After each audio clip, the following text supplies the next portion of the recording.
السلام علیکم درنو دوستانو، هیله ده چې ټول به راته روغ او جوړ یاست.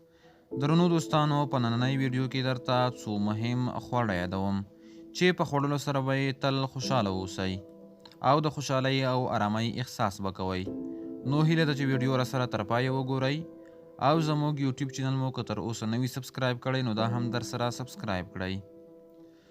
هغه خواړه چې خوشحاله مو ساتي: اول کیله، دوهم تازه سره مرچ، دریم وچه میوه یا چارمغز، څلورم د شنو سابو جوس، پنځم هر سحر په نهره 3 ګیلاسه اوبه څښل، شپږم بادام، اووم پالک، اتم په پاکه هوا کې قدم وهل، لسم په شنه چمن کې لوڅې پښې تګ او ګرځېدل.